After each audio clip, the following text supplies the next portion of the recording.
generasi bangsa dan negara. Itu tagline-nya. Bapak Ibu sekalian yang saya hormati,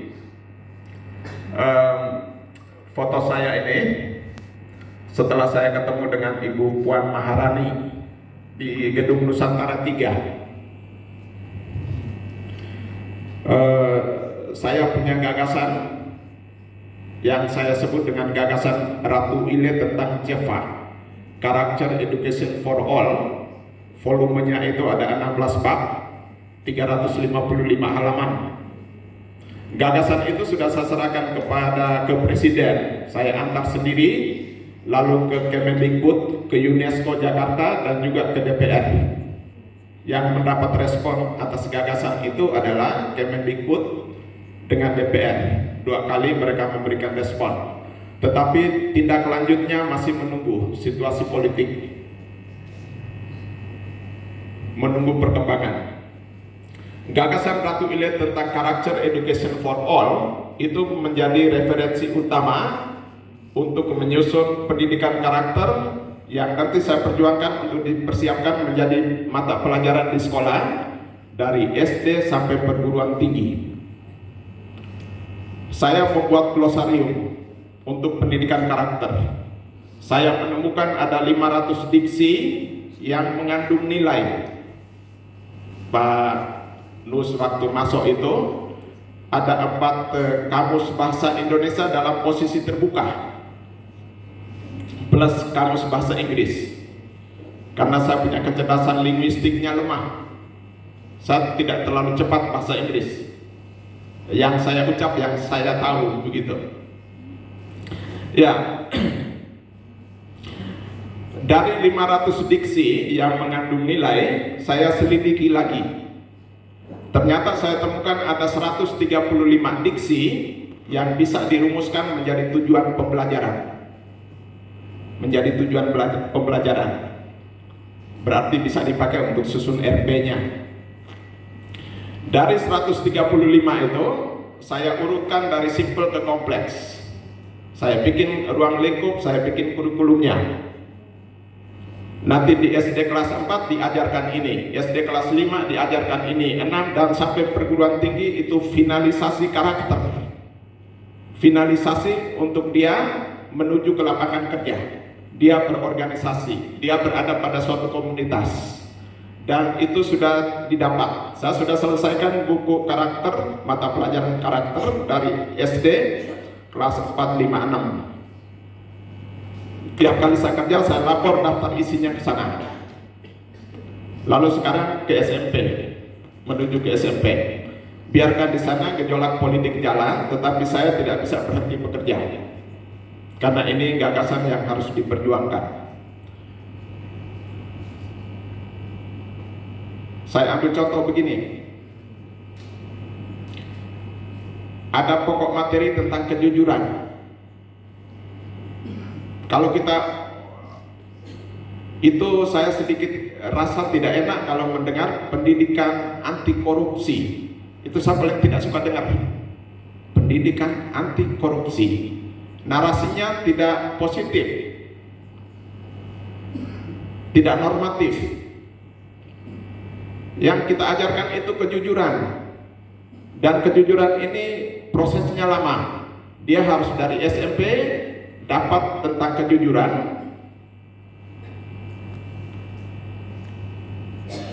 Harus kita lihat daya dukung belajarnya, ruang geraknya, interaksi sosialnya, itu semua kita kaji. Kalau anak SD kita batasi di mana, SMP sesuai dengan perkembangan psikologinya, ruang lingkupnya, interaksi sosialnya, bagaimana kejujuran itu diperluas lagi. Sampai kejujuran itu finalisasi di perguruan tinggi. Itu sudah bicara soal kejujuran di bidang politik, di bidang manajemen keuangan dan lain sebagainya. Saya pikir dari pikiran itu maka begitu kuatnya saya berjuang untuk mendapatkan ini, mendapatkan respon positif dari pemerintah.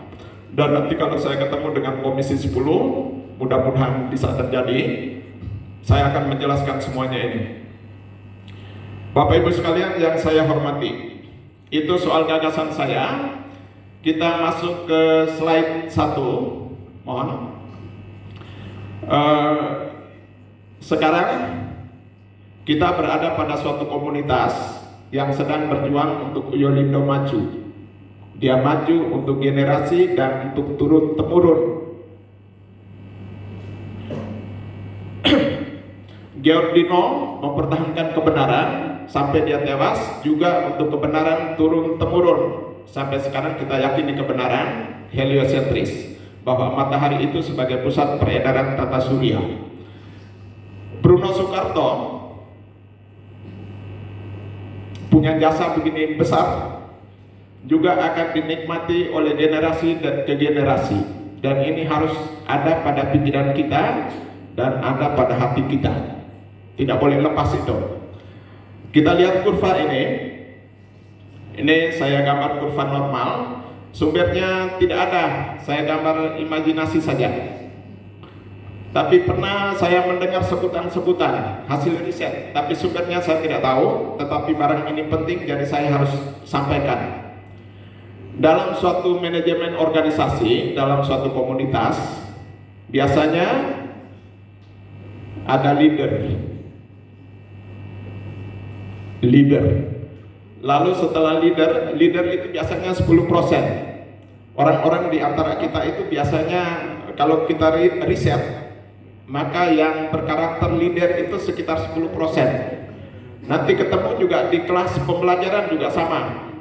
Orang-orang yang bijaksana di kelas kita itu, kalau kita hitung-hitung bisa ketemunya 10%. Lalu berikut pro leader. Orang yang selalu mendukung pimpinan dengan pikiran-pikirannya, dengan tindakan-tindakannya. Jadi kalau leader itu bicara A, dia berusaha untuk mendukung bahwa memang itu A. Dia tidak bisa katakan tidak, itu B. Berikut troublemakers. Troublemakers juga 10%. Kalau pernah mengajar di kelas, pasti ada kelas yang ada siswa yang usil, nakal-nakal itu ada. Kalau kita riset maka ketemu sekitar 10%. Itu kelompok troublemakers, pembuat gaduh, pembuat ricuh. Begitu dia bikin gaduh, dia ada pendukungnya. Teman-teman di sekitar juga ikut mendukung. Mungkin Bapak Ibu ngajar di anak SMP SMA tahu persis itu. Kalau satu orang bikin nakal, kita tanya siapa itu, lalu teman-teman yang di sekitarnya diam. Mereka saling mendukung. Mereka tidak mungkin itu Yohanes ibu, itu Yohanes pak, tidak pernah. Mereka diam dan menyembunyikan siapa yang bikin gaduh. Mereka saling mendukung. Pro troublemakers, pendukung pembuat gaduh, dia juga ada pendukungnya. Kita bahas di sini. Lalu floating mass, masak mengambang, itu dia mendapat 40%. Di kelas itu masak mengambang itu sekitar 40%. Kalau permainan power itu gurunya lemah, troublemakers itu bisa menarik floating mass dan kelas pembelajaran bisa chaos. Guru lalu marah, meninggalkan ruang, dan ini sering terjadi. Ini kita kasih contoh di kelas saja dulu, nanti kita ke manajemen. Soal manajemen juga sama. Kita mengurus orang besar juga sama. Ada troublemakersnya, ada pro troublemakersnya, itu sama semua. Tidak semua pemimpin itu disukai oleh semua orang. Dalam suatu komunitas itu tidak akan pernah sepanjang dunia ini ada. Tetap ada pro troublemakers. Kita bahas sedikit soal pro troublemakers. Mereka itu kita melihat bisa dari sisi positif, bisa dari sisi negatif. Dia seorang pengkritik. Istilah politiknya itu host dog, penggonggong, anjing penggonggong. Itu dia orang kritis. Pemimpin bilang A, dia tidak cepat-cepat mengakui bahwa itu A. Dia harus munculkan B dulu, A ini bisa tumbang atau tidak, begitu. Baru dia rangkul floating mass untuk membenarkan bahwa B itu lebih benar, bukan A. Dia seorang pengkritik. Kita melihat dari positifnya itu, dia orang cerdas karena dia bisa berpikir alternatif. Kita terima dia dari sisi positif, dia bisa berpikir alternatif. Bagaimana sikap seorang leader terhadap troublemakers itu muncul di seni manajemen. Harus ada seninya untuk memanage troublemakers, supaya pemimpin jangan banyak pusingnya dengan troublemakers. Troublemakers tadi saya sebut, kita lihat negatifnya, dia selalu mengkritik, lalu disebut dengan host dog. Dia juga bisa berperan sebagai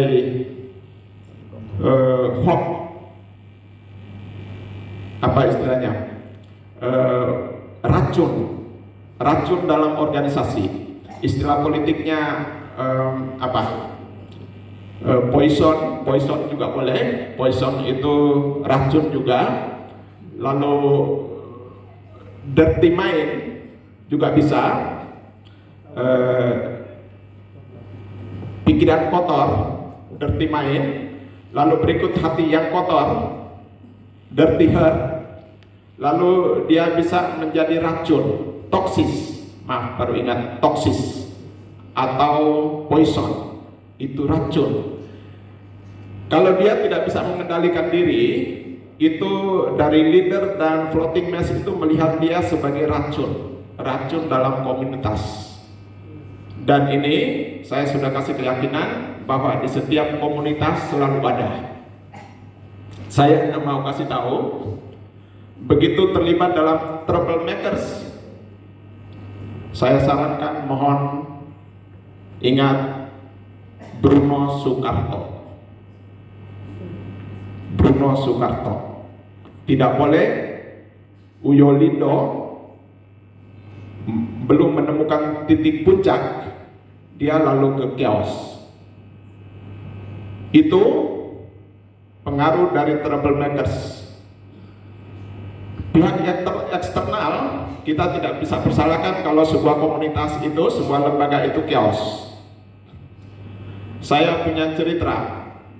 PGRI SMA PGRI Larantuka. Dulu saya sekolah di Undana.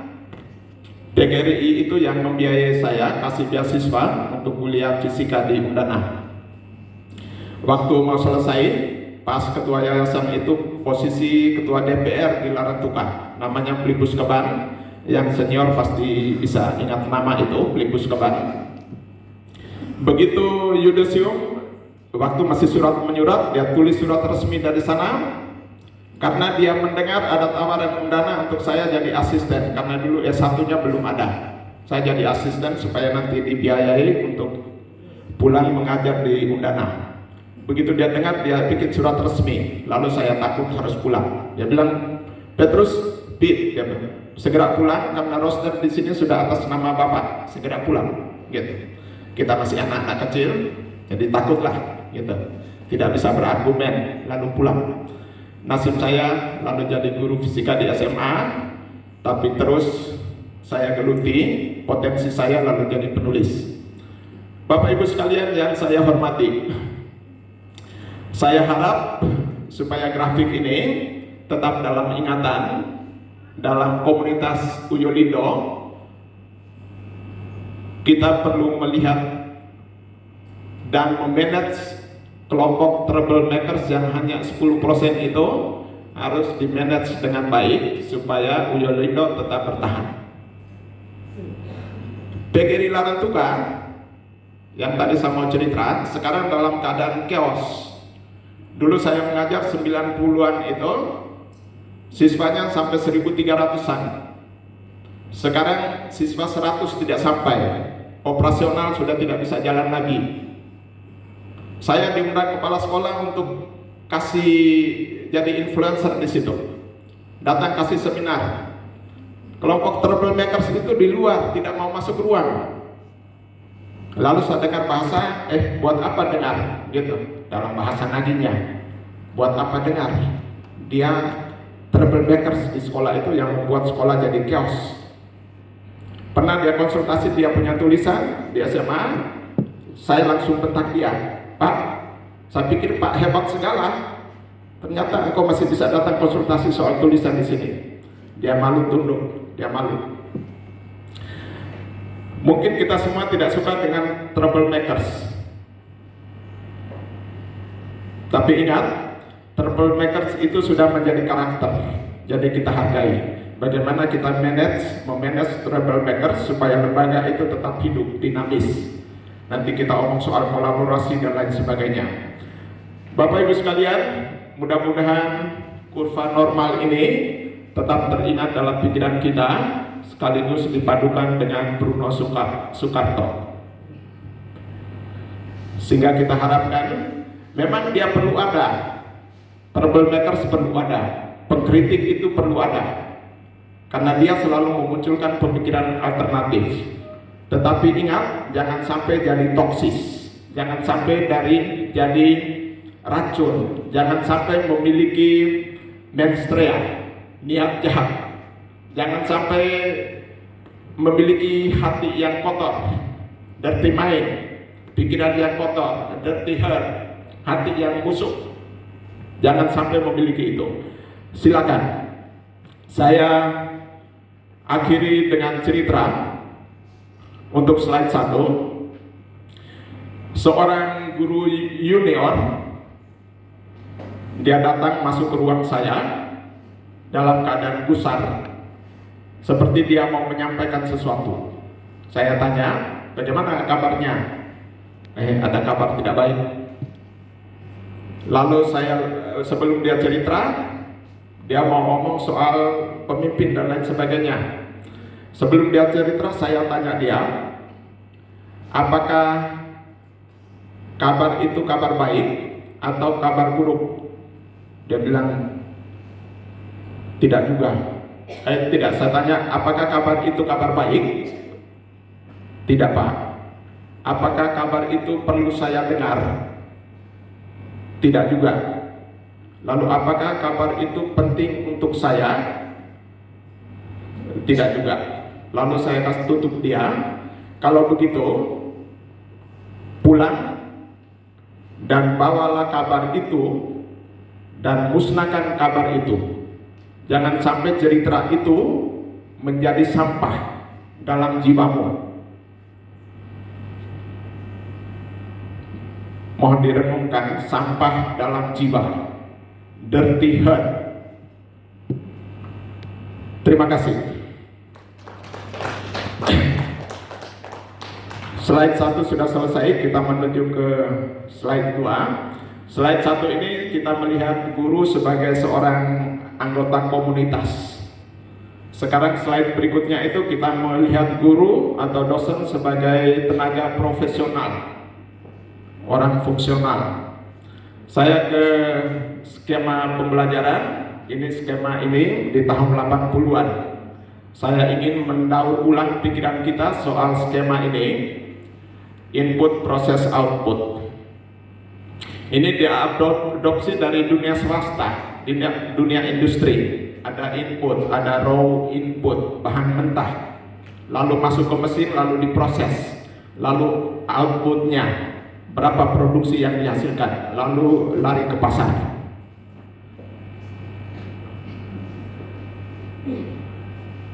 Ini saya hanya kasih tahu, ini muncul di tahun 80-an. Lalu sejalan dengan kemajuan cara berpikir manusia, bagian ini lalu dikembangkan lagi. Mohon slide berikutnya.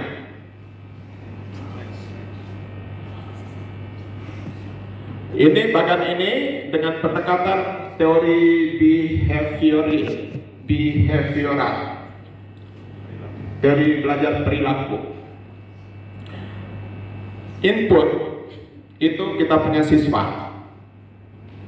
Dalam dunia bisnis kita juga bisa sebut input itu adalah langganan, customer, pelanggan kita.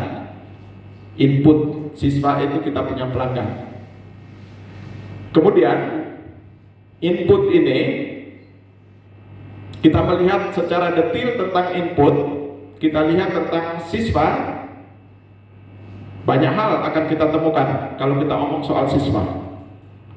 Mereka duduk di ruang yang sama, mereka belajar ilmu yang sama, tetapi mereka punya cita-cita berbeda. Itu satu hal yang kita pikirkan. Mereka punya cita-cita masa depan berbeda. Yang kedua, soal latar belakang keluarga. Ini mengerikan kalau kita ngomong soal input di zaman sekarang. Indonesia lagi punya keadaan seperti ini. Mereka berasal dari latar belakang ekonomi rumah tangga yang berbeda, juga berasal dari latar belakang pendidikan orang tua yang berbeda, juga berasal dari lingkungan yang berbeda. Mungkin sekolah kita itu ada di tepi pantai, ada di bantaran sungai, atau ada di jalan ekonomi, atau ada di lingkungan elit dan lain sebagainya. Itu membuat input itu memiliki karakter yang berbeda. Jadi kita harus memahami secara individual soal input. Kemudian input yang kita terima, kita tidak bisa bedakan satu persatu. Kita harus kolektif memandang mereka sebagai input, sebagai orang yang kita layani. Dia masuk ke proses. Pada saat masuk ke proses, itu masih dipengaruhi oleh dua faktor penting, yaitu environment input, faktor lingkungan, dan instrumental input, faktor fasilitas pembelajaran. Environment, kalau kita lihat pendidikan belajar itu merupakan tindakan kognitif, tindakan mental, maka faktor environment ini sangat penting. Kalau kita masuk kelas itu harus memanage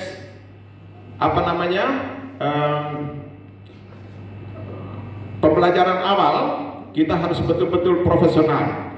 Set induction sering orang lupakan. Begitu kita masuk berhadapan dengan berbagai karakter siswa, sering kita sangat ego untuk memikirkan kita tanpa mempedulikan mereka yang ada di hadapan kita. Set induction itu penting. Ini yang sedang saya perjuangkan soal doa sebelum pembelajaran dan lain sebagainya. Kemudian karena ini peristiwa mental, maka kita coba saya bawa Bapak Ibu kita ke hukum-hukum belajar. Law of learning, hukum belajar. Yang pertama itu law of readiness. Ini masih hukum belajar primer. Law of readiness, hukum kesiapan. Law of readiness. Mereka dikasih jadwal kuliah atau jadwal mata pelajaran. Mereka diberi tugas. Pada waktu besoknya itu harus ketemu dengan ibu dosen atau bapak guru. Mereka sudah harus memiliki rasa kerinduan untuk berjumpa. Kalau mereka tidak memiliki itu, kita sudah gagal. Mereka, besok saya les matematika, fisika. Besok saya harus ketemu dengan Pak Ratu Ile. Apa yang saya mau dapat ini? Gitu. Itu sehingga saya lihat Pak Nas dalam tulisannya autobiografi. Waktu saya ngajar, temannya Bruno, nama Vincent, dia penyanyi lokal di sana. Begitu saya mengajar, saya lihat dia sedang menggigil, dia demam tinggi, les 1-2. Lalu saya, kenapa? Saya sedang demam. Kenapa tidak sekolah saja dulu? Tidak, saya ikut fisika habis baru saya pulang tidur. Itu bahasanya. Jadi itu bagaimana keberhasilan pendekatan personal. Jadi kita harus memberikan perhatian itu secara individu. Kolektif juga boleh, tapi individual itu lebih penting. Dan dia seumur hidupnya tetap ingat peristiwa itu, bahwa saya pernah menyuruh dia pulang saat dia menggigil, tapi dia tidak mau ikut fisika dulu karena merasa pentingnya. Kalau dia tidak ketemu saya itu dia rasa tidak bisa, jadi datang harus ikut les. Ini contoh menciptakan rasa kerinduan pada siswa. Mereka harus memiliki rasa itu, sehingga pada saat set induction, pembukaan pelajaran itu, kita sudah menerima mereka secara psikologis, dan mereka senang karena mereka sudah ada rasa kerinduan. Bapak Ibu sekalian yang saya hormati, kita langsung ke closing procedure. Kita sering meninggalkan ruang pembelajaran itu tanpa aturan. Kita salah besar di situ. Begitu bel atau begitu selesai jam, kita sampai di sini dulu ya, begitu lalu keluar. Itu closing prosedur yang harus diperbaiki. Kalau misalnya tadi ada kata-kata kasar, segera dimaafkan, baru tinggalkan ruangan. Selesaikan saat itu. Kalau misalnya ada siswa yang nakal sekali, bisa kita minta ketua kelas berdiri mewakili temannya, minta maaf kepada guru bahwa kami telah membuat keributan di kelas, kami minta maaf. Guru juga menyampaikan permohonan maaf, dan itu contoh-contoh karakter yang harus kita lakukan. Tidak perlu dinarasikan, kita lakukan. Jadi saya ingatkan untuk bagian ini, closing prosedural itu harus penting. Biasa dengan doa penutup. Lalu doanya itu bagaimana juga diatur supaya ada kekuatan doanya. Seperti semoga apa yang kami dapat hari ini dapat berguna bagi masa depan kami, itu doanya. Seperti itu. Bapak Ibu sekalian yang saya hormati, kita ke instrumental input. Faktor di dalamnya itu ada guru. Guru dianggap sebagai instrumen. Dia sebagai fasilitas. Orang zaman sekarang orang sebut dengan fasilitator. Dia bukan satu-satunya sumber dan lain sebagainya. Lalu bagaimana sikap kita sebagai seorang instrumental, sebagai seorang fasilitator? Tentu berkaitan dengan metodologi pembelajaran, berkaitan dengan instrumen-instrumen yang kita pakai, fasilitas-fasilitas yang tersedia, kita harus maksimal menggunakan. Itu soal instrumen, harus maksimal. Lalu kita harus menguasai metodologi. Bila perlu metodologi itu diriset. Kalau siswa tidak suka dengan metode ini, cari metode lain. Buku sumber kecerdasan manusia itu saya lengkapi dengan 25 metode pembelajaran. Bisa baca di Google. Jadi ada 25 metode pembelajaran yang saya kembangkan. Nanti di pendidikan karakter dia punya metode lain lagi. Karena dia urus nilai, maka metodenya harus berbeda dengan mengurus sains. Saya sudah kembangkan metode khusus untuk pendidikan karakter. Bapak Ibu sekalian yang saya hormati, lalu kita ke proses. Bagaimana semua aspek itu mendukung. Environment mendukung, input mendukung, instrumental input mendukung. Berarti kita jamin proses pembelajaran itu sangat berkualitas. Sangat berkualitas. Tidak bisa tidak. Cerita lagi, saya punya murid sekarang sudah dokter, namanya Dokter Hendy, sedang ambil spesialis. Di kelas dia terpintar, lalu dia juara umum di sekolah kami, SMA Negeri 1 Larantuka, dia juara umum. Lalu dia cek saingannya, kompetitornya, namanya Nur. Nur itu juga sekarang dokter. Dia cek Nur punya raport. Ternyata mereka dua selisih sangat besar. Deviasinya sangat tinggi. Dia minta ke mamanya untuk pindah sekolah. Mama, saya pindah sekolah. Alasan apa pindah? Saya tidak ada saingan di SMA negeri. Saingan saya nilainya terlalu jauh dari saya. Saya cari orang yang bisa bersaing dengan saya. Itu katanya Dokter Hendy. Waktu dia pulang dokter, saya undang dia masuk ke kelas, cerita tentang belajarnya di sana. Saya duduk di belakang dan dengar. Saya minta dia kasih motivasi belajar. Baru saya dengar cerita tentang beliau. Dia minta pindah. Mamanya cari uang untuk memindahkan dia. dia mau pindah ke Solo, cari SMA ternama di Surakarta. Sampai di sana dapat dan bayar uang mukanya besar, dia masuk ke situ. Dia lalu belajar tiap kali ulangan, latihan dan lain sebagainya. Dia rasa dia tidak bisa bersaing. Dia telepon mamanya, "Mama, saya pulang. Saya tidak bisa bersaing belajar dengan mereka." Mamanya bilang, "Tidak bisa. Saya bayar uang mahal, masuknya mahal. Lalu kau pulang bagaimana? Tapi saya rasa saya tidak bisa bersaing dengan mereka." Lalu mereka dua bersepakat, "Engkau punya jam belajar malam sampai jam berapa?" "Terkadang sampai jam 12. Sekarang kita dua sepakat, engkau belajar sampai setengah 2 dini hari." Dia paksa belajar sampai setengah 2 dini hari. Tapi dalam prosesnya itu juga tidak sampai ke pertengahan, juga tidak bisa. Dia hanya mentok sampai bisa melebihi 6-7 orang. Lalu saya cek, kenapa sampai terjadi demikian? Dia bilang, sekolah itu tiap kali siswa berdiskusi, itu mereka merencanakan studi lanjutnya di Eropa, Amerika, Jepang. Itu obrolan mereka seperti itu. Ada yang susah punya mama ini maunya saya harus sekolah di Amerika. Lalu dia bilang, "Saya maunya sekolah di Jerman," kayak begitu itu. Gambaran soal belajar ini kita bisa refleksi, kita punya kondisi.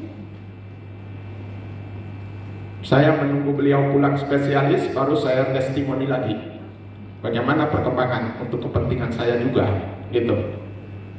Bapak Ibu sekalian yang saya hormati, soal proses kita bisa berusaha untuk lebih berkualitas kalau didukung oleh instrumental input, environment input, dan input itu sendiri. Kalau kita terima siswa yang cerdas semua, itu kita robah dari 8 menjadi 9 itu gampang. Tetapi kita terima siswa yang seperti itu berat ya, kita ucapkan kata bodoh.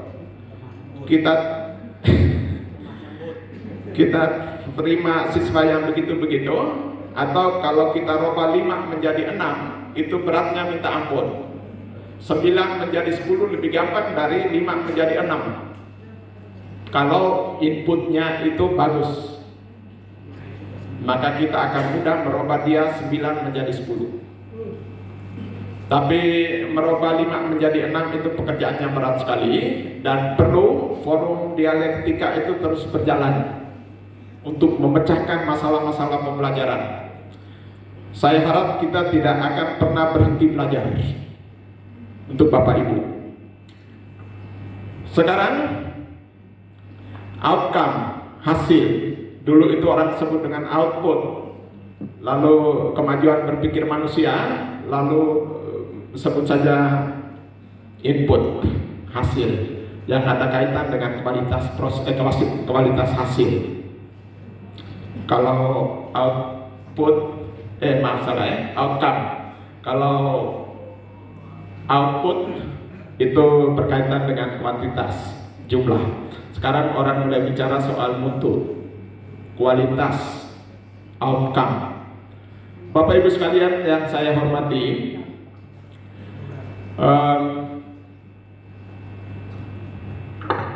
saya punya cerita di sesi ini, di slide ini. Mohon izin saya lihat, tapi kacamatanya ini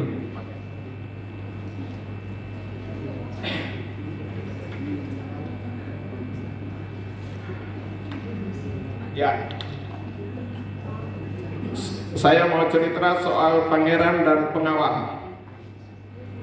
Untuk memperkuat slide itu, pangeran dan pengawal. Mohon dengar ceritanya baik-baik dan mohon supaya bisa menceritakan ulang ke orang lain, supaya makna dari cerita ini biar lebih menyebar, ada difusinya. Pangeran dan pengawal. Pada suatu hari, biasa cerita itu biasa start pada suatu hari. Pangeran mengajak mengajak pengawalnya untuk berburu. Mungkin Bapak itu pernah ada yang itu, tapi dengar supaya kita cari maknanya. Mereka dua masuk ke rimba yang sangat jauh dari istana.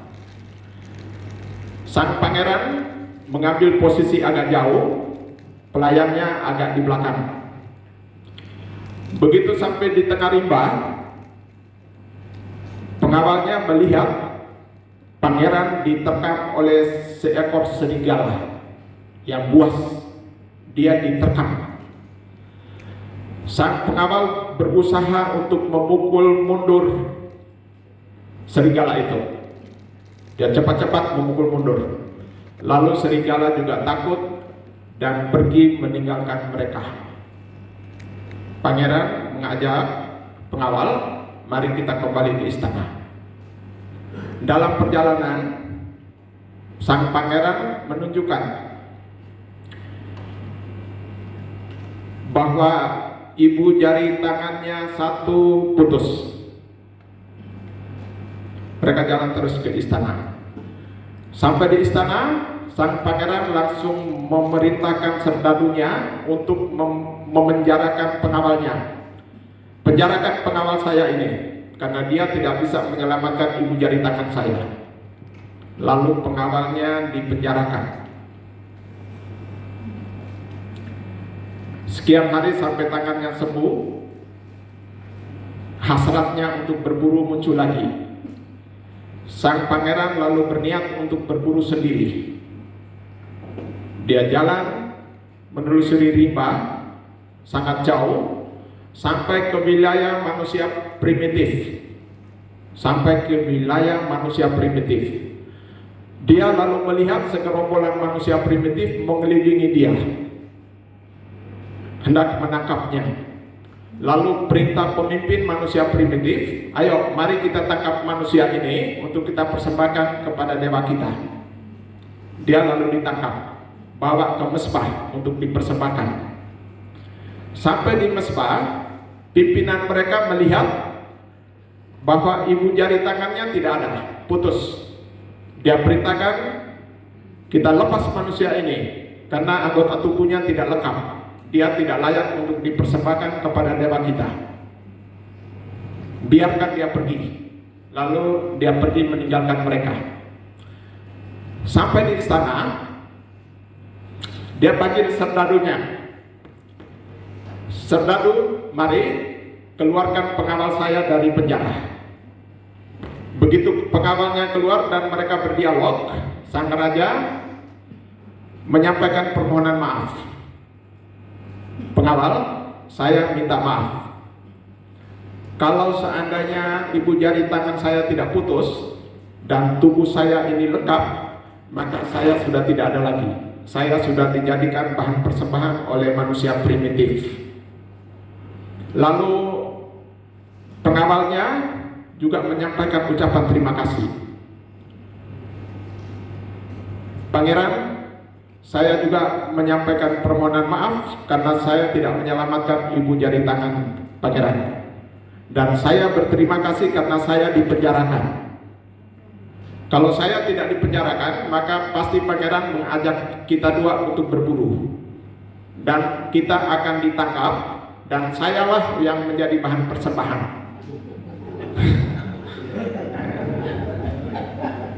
Ingat, cerita ini butuh permenungan. Ajakan akhir cerita ini, kita memiliki pikiran kaki tangan lengkap. Mari kita keluar dari penjara dan persembahkan diri kita kepada Uyo Lindo. Kita tepuk tangan.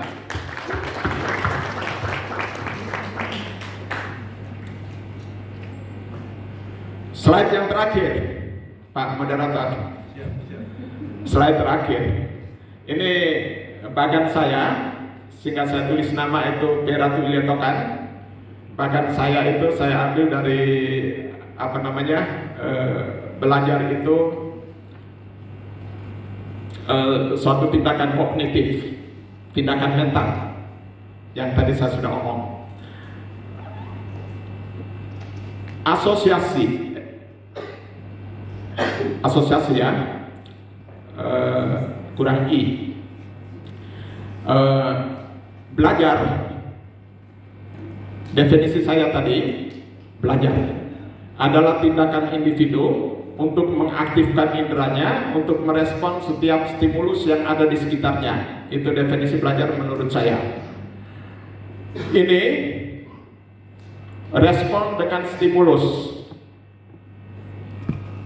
Ada respon, ada stimulus. Terjadi asosiasi. Kalau ada respon, ada stimulus dan terjadi asosiasi, maka di situ peristiwa belajar terjadi. Saya bisa menjelaskan. Kita bisa, guru itu bisa dengan metode explaining, menjelaskan, menerasikan. Kita menjelaskan dan kita lihat para siswa itu seperti perilakunya seperti belajar. Dia seperti melihat ke depan. Tapi jangan pikir dia sedang belajar. Pikirannya mungkin sedang ada di luar, memikirkan tekanan-tekanan rumah tangganya, mungkin tadi kena pukul bapak di rumah dan pikirannya lari ke sana. Dia sedang tidak fokus karena kesehatannya tidak fit dan lain sebagainya. Maka jelas kita guru itu panjang lebar di depan, tetapi ingat asosiasi tidak terjadi pada dirinya. Maka dia sedang tidak belajar. Karena belajar itu tindakan sangat individual. Tidak bisa di situ belajar lalu di sini pintar. Tidak mungkin. Sangat individual. Maka tadi kita yang memberikan stimulus, kita sebagai guru, dosen dan lain sebagainya, kita menjaga supaya respon itu, siswa itu tidak ada tekanan batin dan dia sedang dalam keadaan fun. Dia relax. Macam nasihat-nasihat juga sama. Pada saat siswa itu nakal, kita marah dan omong, itu jangan pikir itu nasihat, itu marah. Orang bisa menangkap makna sebuah nasihat, itu kalau dia dalam keadaan fair, dalam keadaan fun, dia sedang gembira, baru nilai itu bisa masuk ke dirinya. Jadi kalau kita mau menasihati itu, ya cari taman lah, panggil dia secara individual, omonglah, itu baru nasihat bisa masuk. Tapi pada saat dia nakal kita marah, jangan pikir itu Anda sedang menasihati orang, tapi itu Anda sedang marah. Mungkin dari saya sampai di sini, cerita terakhir untuk slide terakhir. Mohon maaf saya sudah siapkan, jadi saya harus cerita. Nanti saya pulang seperti ada hal yang kurang. Ini saya pilih cerita lucu saja karena terlalu tegang dari tadi. Saya ada siap 3, lalu saya rencanakan untuk tergantung situasinya. Saya pilih dari 3 ini tergantung situasinya. Dari terlalu tegang, saya cerita buat mengakhiri pembicaraan saya.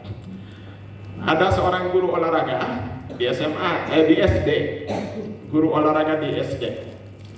Dia bikin pertanyaan kepada siswanya, apa kepanjangan dari P3K? Yang belajar olahraga pasti tahu. Pertolongan pertama pada kecelakaan, P3K. Dia bukan tanya siapa yang bisa jawab, tapi dia langsung tuduh ke orang yang dia tidak suka. Cari hal namanya guru itu. Kamu jawab. Tidak bisa jawab. Dan kita guru, kalau siswa pada saat kita tanya dia tidak tahu, jangan paksakan supaya dia tahu. Tidak mungkinlah 2 kali 3 sama dengan 6, pada saat itu dia tidak tahu, jangan paksakan supaya dia jawab 6. Memang dia tidak tahu. Lalu jangan marah-marah, nanti juga dia tahu gitu. Atau kasih tahu supaya dia tahu, selesailah urusan. Jangan lalu pukul dia. Itu kesalahan-kesalahan yang sering terjadi di SD. Ya, kita pernah sekolah di SD pasti ingat itu. Ya, dia tidak tahu, tidak bisa menjawab. Pukul sampai menangis. Karena les terakhir dia menangis sampai pulang rumah, menangis terus. Anak kecil ya, anak SD. Sampai ke rumah, bapaknya sedang belah kayu, menyambut anaknya sedang nangis. Kenapa anak? Ini Pak Guru ini sambil menangis ya, Pak Guru ini pukul saya. Saya dipukul tidak apa-apa, tapi dia bilang begini, kamu bodoh, bapak mama bodoh. Pukul sambil ngomong itu, engkau punya nenek moyang bodoh, leluhur semua bodoh. Dia pukul saya masih tidak apa-apa, tapi dia bilang saya punya keturunan semua ini, leluhur semua bodoh semua. Jadi saya rasa sedih, saya menangis. Lalu bapaknya mulai timbul emosi. Nanti besok saya ke sekolah. Lalu besok dia ke sekolah. Sampai di sana, dia lihat suasana ini, guru-guru ini kayak tidak ada di sini. Dia ke ruang guru, padahal mereka sedang merapat. Dia berdiri di pintu. Minta maaf, ini cerita dari Manggarai. Jadi, minta maaf orang Manggarai, saya sebut di akhir saja. Bagaimana keren Bapak? Gitu ya, keren Bapak, ada apa? Gitu. Dia langsung, kenapa anak saya dipukul? Pukul tidak apa-apa, tetapi kenapa bilang Bapak bodoh, Mama bodoh, nenek moyang bodoh, leluhur semua bodoh? Itu saya tidak terima. Lalu semua dalam keadaan diam. Kepala sekolah yang pimpin rapat juga diam. Lalu dia bilang, kalau guru-guru kamu hebat, apa kepanjangan dari K24S? K24S. Lalu ada guru bahasa Indonesia di belakang, keren Bapak, S-nya terlalu banyak. Nanti singkat kepanjangan bagaimana kalau 24S? 24K. 24 K24S, K-nya terlalu banyak, tidak bisa perpanjangannya tidak ada. Lalu dia diam sedikit dulu. Kamu tidak tahu, berarti guru bodoh, kepala sekolah bodoh, camat juga bodoh, bupati bodoh, gubernur bodoh, presiden bodoh, semua bodoh. Lalu dia balik kanan lalu pulang. Terima kasih. Ya, kita kasih tepuk tangan. Baik, terima kasih Pak Petrus sudah menginfluence kami pada pagi hari ini. Itu cerita bukan dari Manggarai Bapak Ibu, dari Sabu itu, cuma beliau lihat Ibu Raf jadi bilang Manggarai. Baik, terima kasih. Beberapa buah pikiran sudah diberikan pada pagi hari ini. Satu hal mengenai berpikir keras dalam waktu yang panjang, ya. Lalu bagaimana belajar itu merupakan tindakan individu yang apa tadi? Mengaktifkan indera kita, ya. Satu nilai yang baru buat kita semua.